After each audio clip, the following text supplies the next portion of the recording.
ദീപക് ധർമ്മടം കൂടിയുണ്ട്. ദീപക്, രാവിലെ വലിയ മഴ. സാധാരണഗതിയിൽ നമ്മൾ നിലമ്പൂരിൽ രാവിലെയും വൈകുന്നേരവുമാണ് വലിയ മഴ. അതിനിടയിൽ കാര്യമായ ഭീകര മഴ ഉണ്ടാവാറില്ല. അപ്പോൾ ആ മഴയത്തും അത്യാവശ്യം പ്രതികൂല കാലാവസ്ഥയൊക്കെ മറികടന്ന് വോട്ടർമാരുടെ നീണ്ട നിര ബൂത്തുകൾ ഉണ്ടെങ്കിൽ പോളിംഗ് ശതമാനത്തെപ്പറ്റി മുന്നണികൾക്ക് ആശങ്ക വേണ്ടെന്ന് തോന്നുന്നു രാവിലെ. ദീപക്.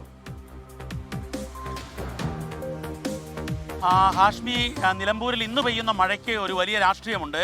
അതൊരു പക്ഷേ മഴ പോളിംഗ് നിരക്കിനെ കുറച്ചാൽ അത് നമ്മളെ കൂട്ടി കിഴിച്ചുള്ള കണക്കുകളിൽ വലിയ സ്ഥാനം മഴയ്ക്കുണ്ടാകുമെന്നുള്ളതാണ് തീർച്ച. പക്ഷേ എന്നാൽ കാലത്തു തന്നെ ഒരു പക്ഷേ പോളിംഗ് ആരംഭിക്കുന്നതിനും ഏതാണ്ട് ഒരു മണിക്കൂർ മുൻപ് തന്നെ പോളിംഗ് സ്റ്റേഷനുകളിൽ വോട്ടർമാർ വോട്ടേഴ്സ് എത്തിത്തുടങ്ങി എന്നുള്ള കാഴ്ചയാണ് നമ്മൾ കണ്ടത്. അത് നമ്മൾ ഓരോ ബൂത്തിലും, പ്രത്യേകിച്ച് നഗരം വിട്ടുള്ള ഗ്രാമപ്രദേശം, പൊതുവേ ഒരു ഗ്രാമ സ്വഭാവമുള്ള മണ്ഡലമാണ്. ആ മണ്ഡലത്തിലെ പല ബൂത്തുകളിലും നമ്മൾ കണ്ടു. എം സ്വരാജിൻ്റെ ബൂത്തിൽ 202-ാം ബൂത്തിൽ നമ്മൾ കണ്ടത് 5:30 മണിക്ക് തന്നെ ഒരു വോട്ട് ചെയ്യാൻ വേണ്ടി എത്തിയതാണ്. അങ്ങനെ നോക്കുമ്പോൾ ഈ കനത്തു മഴ പെയ്താൽ സ്വാഭാവികമായും ഈ വലിയ രാഷ്ട്രീയ പശ്ചാത്തലമില്ലാത്തവർ എന്തിന് വോട്ട് ചെയ്യണമെന്ന് ചിന്തിക്കുകയാണെങ്കിൽ അത് സ്വാഭാവികമായും മുന്നണികളുടെ കണക്കുകൂട്ടലിനെ ബാധിച്ചേക്കും.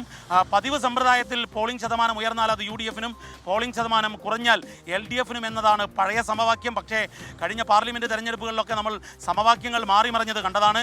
ഉപതെരഞ്ഞെടുപ്പുകളിൽ പൊതുവിൽ പോളിംഗ് ശതമാനം ഉയരുകയാണ് പതിവ്. അത് നിലമ്പൂരിലും ആവർത്തിക്കുമെന്ന് ഉറപ്പാണ്. കാരണം 25 ദിവസം ഇന്നോളം കണ്ടിട്ടില്ലാത്ത വിധത്തിലുള്ള വലിയ തിരഞ്ഞെടുപ്പ് പ്രചാരണമായിരുന്നു കണ്ടത്. കാടും നാടും ഇളക്കി മറിച്ചുകൊണ്ടുള്ള പ്രചാരണമായിരുന്നു. ഇപ്പോഴാണെങ്കിൽ മഴ കനത്തു പെയ്തുകൊണ്ടിരിക്കുന്നു. പക്ഷേ എന്നാൽ ഈ മഴ പോളിംഗിനെ വലിയ തോതിൽ ബാധിക്കില്ല എന്നതാണ് ആദ്യ മണിക്കൂർ. ഇപ്പോൾ പോളിംഗ് തുടങ്ങിയിട്ട് 1 മണിക്കൂർ പിന്നിട്ടു. ആ 1 മണിക്കൂറിലെ പോളിംഗ് നിരക്ക് നമ്മൾ പരിശോധിക്കുമ്പോൾ ഔദ്യോഗികമായി കണക്കുകൾ വന്നില്ലെങ്കിലും അത് നല്ല പോളിംഗിൻ്റെ ലക്ഷണമാണ് ആദ്യ മണിക്കൂറിൽ കാണിക്കുന്നത്. ഹാഷ്മി, SKN. ഓക്കെ, ദീപക് ധർമ്മടമാണ് പറഞ്ഞത്. നിലമ്പൂരിൽ മഴ പെയ്താൽ പ്രശ്നമാകും, പെയ്യാതിരുന്നാൽ നമുക്കതേ പറയാമല്ലോ. ഈ